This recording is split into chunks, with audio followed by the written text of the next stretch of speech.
Okay, so let's look right here and talk about phase changes, which include freezing, melting, vaporization, condensing, when substances change from, say, solid to liquid or liquid to gas, etc. And phase changes can be endothermic or exothermic, and students often have trouble understanding or remembering which one's endo or exothermic because, of course, they try to memorize. So there's two ways to think about it. One is to draw out the states. So, for example, you have solid, which all the molecules are packed really tightly together, like this. And then you have the liquid, where there's a little bit more spacing between the particles. And then you have gas. So let's think about which one is highest in energy. And if you remember from the gas unit, that would be gases. Okay, they're moving very quickly, so this is high energy, where solids are considered to be low energy.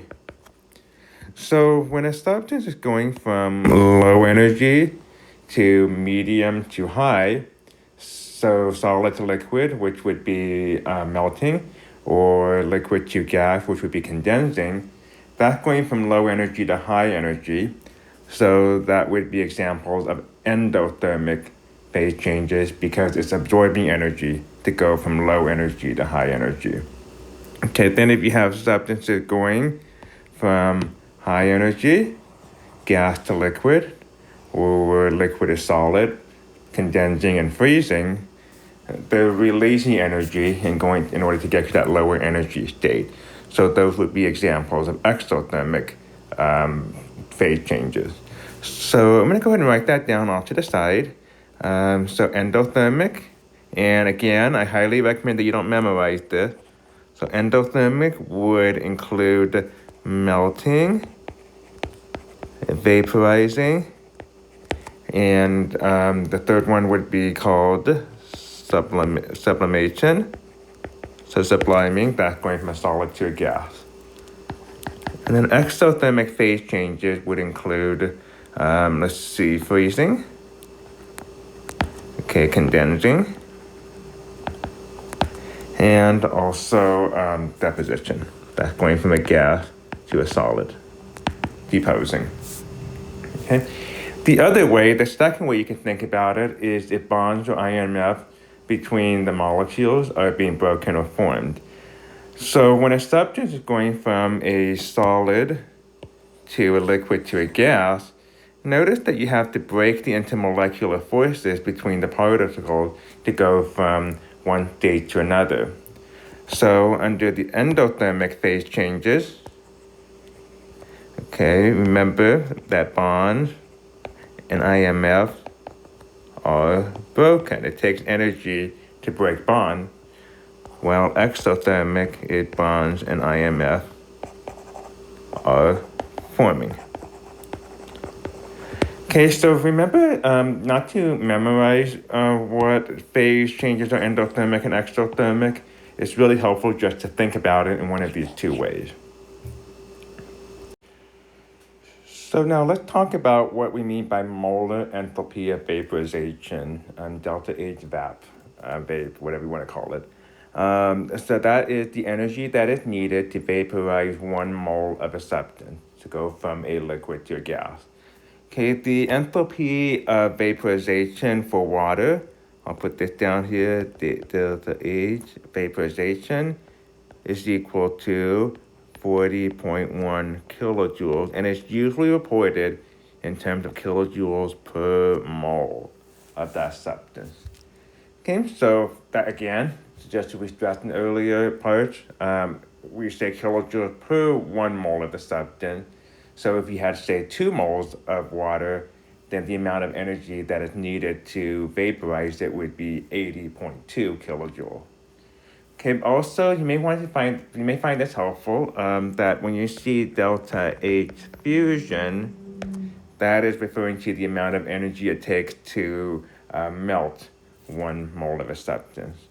Okay, you can also have terms like delta H condensing or delta H freezing, but these are the most common terminology that we use: vaporization and fusion. So this is a very important concept in thermochemistry, and that is when we talk about whether a reaction is endothermic or exothermic.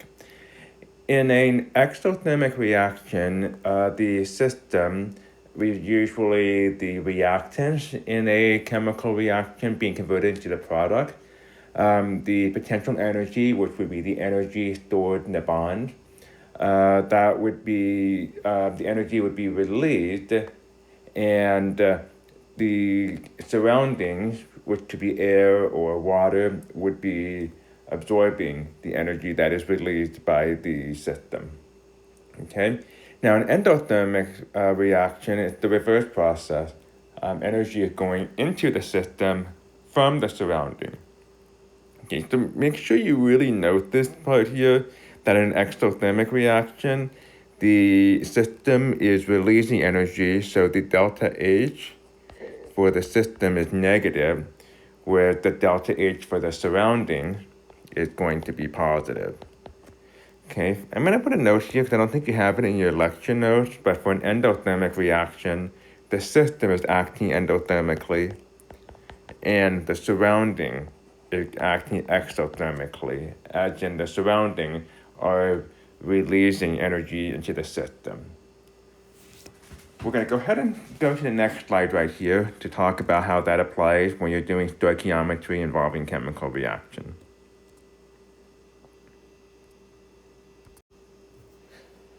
So as you study this problem, we talked about this right before you took the summer test, where we talked about kilojoules per mole of reaction.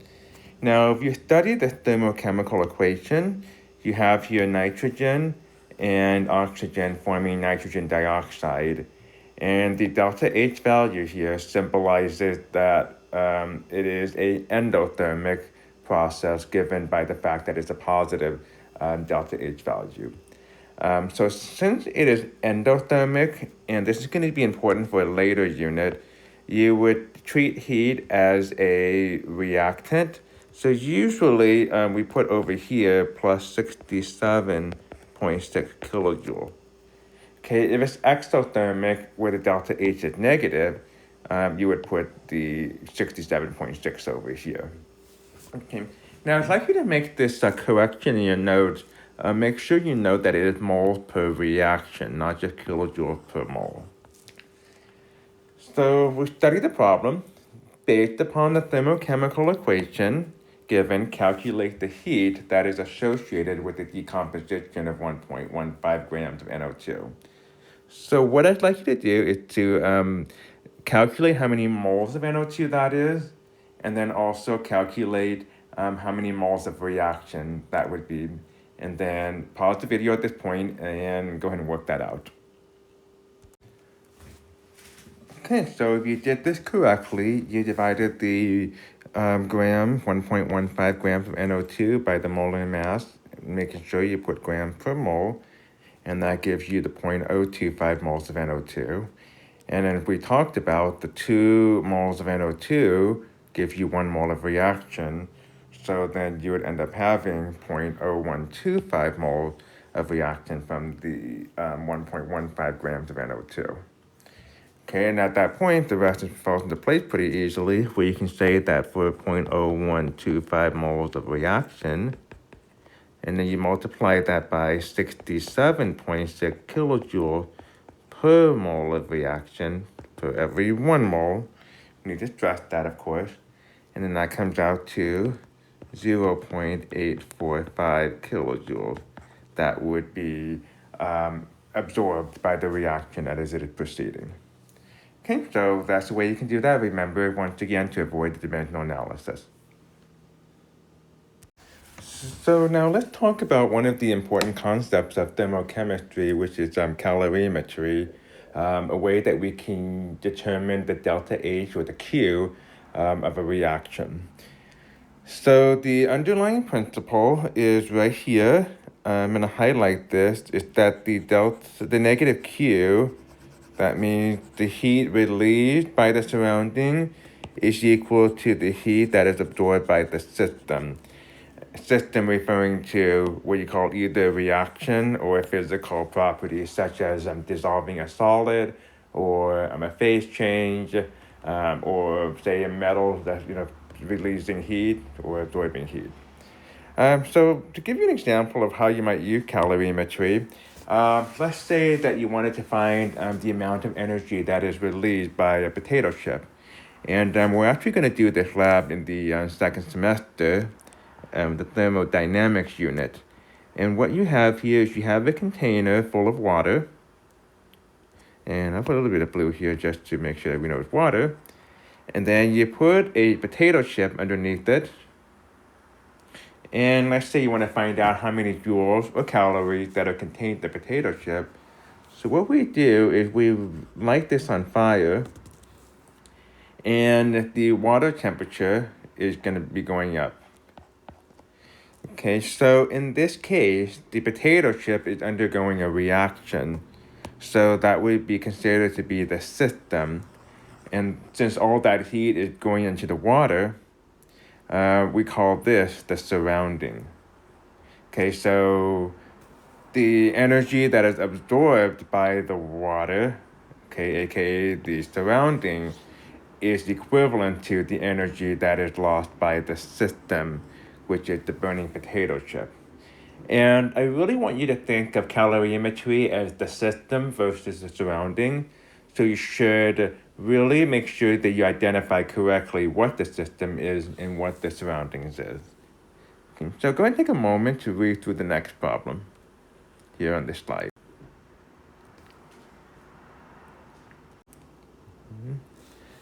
So they're saying here that you're dissolving ammonium nitrate in water, and it causes the temperature to drop from 22 degrees Celsius to 16.9 degrees Celsius. And the problem is really specific about asking you to find the delta H in terms of kilojoules per mole of the ammonium nitrate for dissolving process. And since the water usually serves as the surrounding, but it could also be like, say, air or something else, but the water is usually like the default for what the surrounding is going to be. So the first thing we want to do is you want to figure out what Q is for the surroundings. So I'm going to go ahead and write down Q, surrounding. And since the water serves as the surrounding, and the water is undergoing a temperature change, aka, remember, a change in kinetic energy, the Q for the surroundings is we're going to use the mass of the surrounding times the specific heat times the change in temperature. Okay. Now remember to note that the mass of the surrounding, you do need to add the mass of the solid to the mass of the water. So that's going to be 64.25 grams, okay, times the specific heat of water, which is 4.18 joules per gram degrees Celsius, times the change in temperature, which is 16.9 degrees Celsius minus 22 degrees Celsius. And that will give us a Q of negative 1369.68 joules. Okay, so where did the surroundings lose the energy to? Well, it lost it to the dissolving of the ammonium nitrate. So Q of the system has to be positive 1369.68 joules. So that means that the surrounding was acting exothermically, noted by the negative sign of the Q, and the system, the dissolving of the ammonium nitrate, is an endothermic process indicated by the positive. Okay, and Q and delta H are essentially the same thing, except it's reported in different units. Q is dependent on the quantity given to you in the problem, whereas delta H asks you to do it on a per mole of NH4NO3. Okay, so what you want to do is you want to convert that 4.25 gram of the ammonium nitrate to moles. So go ahead and pause the video and do that. So if you did that correctly, you got 0.0531 moles of ammonium nitrate. And the question is asking you to find out what delta H is, okay, in terms of the kilojoule. So we're going to convert that 1369.68 joule to kilojoule. So that's kilojoule divided by 0.0531 mole of the NH4NO3. And that comes out to, put down the calculator, approximately in terms of 3 stick fig, 25.8 kilojoules per mole of NH4NO3.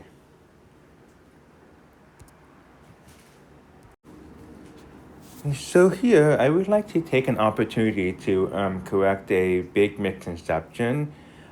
Remember that breaking bonds requires energy, which is thus an endothermic process. Breaking bonds is endothermic, while forming bonds is exothermic and releases energy. Okay, students often think that breaking bond is an exothermic process, and I think it's because we talk in biology about how the breakdown of glucose molecules releases energy. And there's a whole lot more to it than that, but that actually leads to the misconception that we have here in chemistry. Okay, so if you think about this, if you have a bond, an ionic compound, and we'll just say, for example, NaCl, so Na plus and the Cl minus are attracted to each other, and they're bound very closely to one another because of these opposite attraction. So in order to separate them, you have to put in energy in. You have to put in energy, and you have to really put in a lot of, like, I guess, force, for lack of a better word, to separate the two of these. So that's why breaking a bond would be considered to be an exothermic process.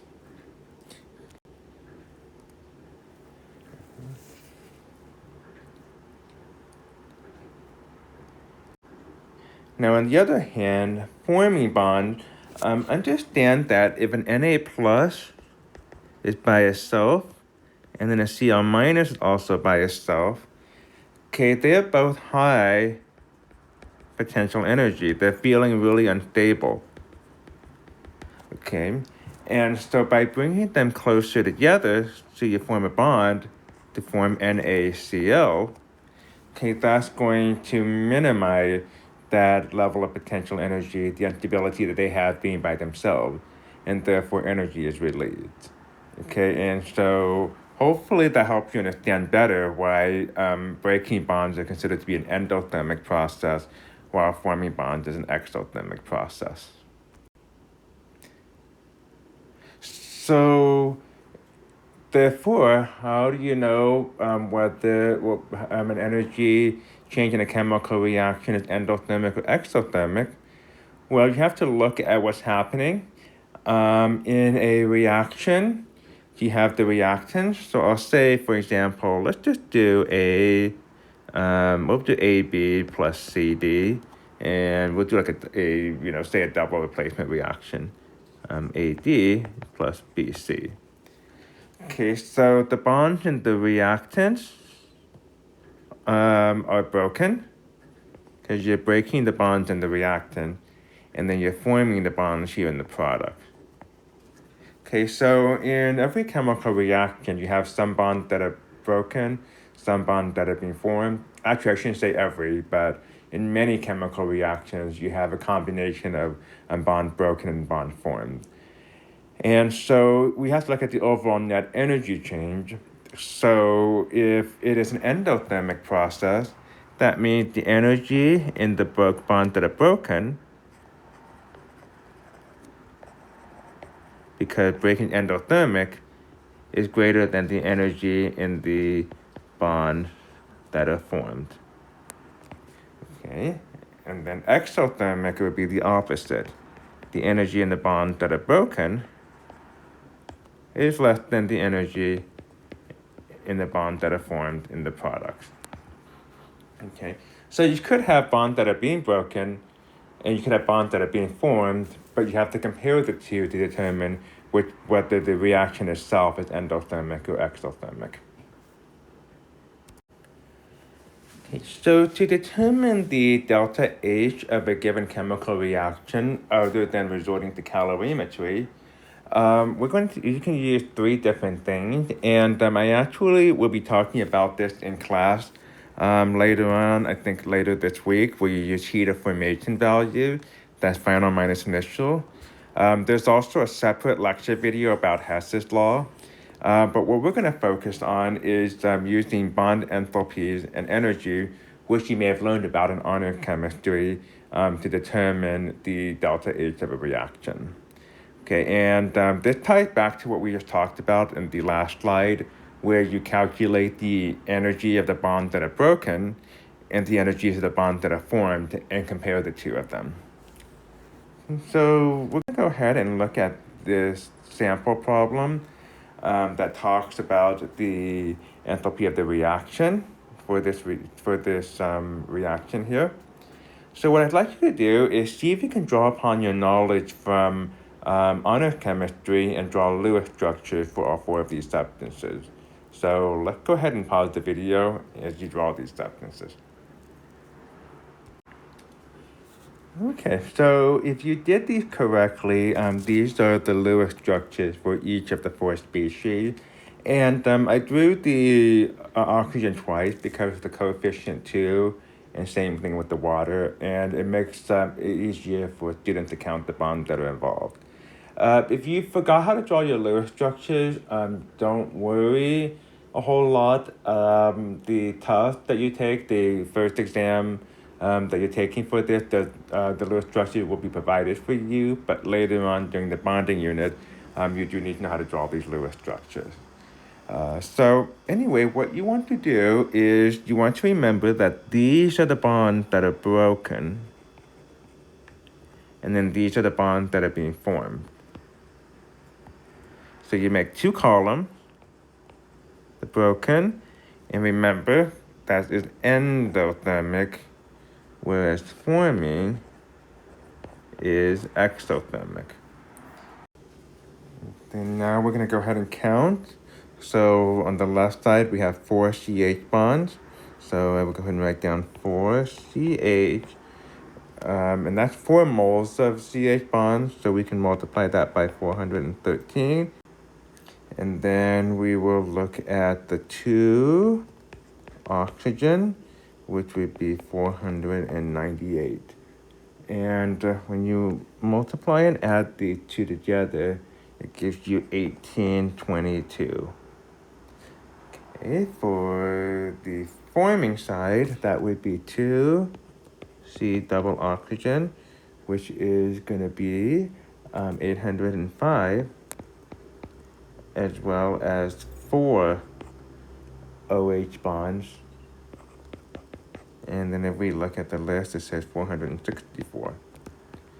And then we're going to go ahead and multiply and add these numbers together, and that gives you 3466.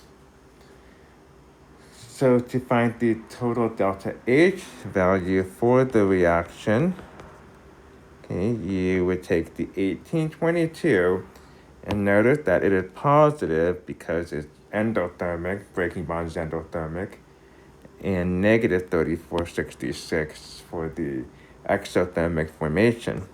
So I'll do 1822 plus negative 3466 to give you a delta H value of negative 1644 kilojoules per mole of reaction. Okay, and one last thing I'd like you to note, and you can also make the corrections here too if it's mistaken in the lecture note that is slower. But for an exothermic reaction, you're going to learn more about this in kinetics when we look at the reaction profile diagram. But if you compare potential energy versus time, okay, and we start off with the reactant that might be, say, high in potential energy, a lot of bond energy stored in the bond. And over the course of the reaction, that energy gets released. And then this would be an example of where the products are at a lower potential energy than the reactants. Okay, now for endothermic reactions, I'm going to put a note right here that this is exo. And for endothermic reactions, it's the opposite, of course, where the reactants start low in potential energy and increase, and the products are higher in potential energy. Okay, and I'm actually going to tell you just don't worry about this last bit right now here too, just focus on what we've already learned at this point. And then I would recommend that you watch over the Hazard Law video and then make sure you listen to class when I talk about the difference between heat of formation versus bond forming and bond breaking. Okay, so that's it for this lecture.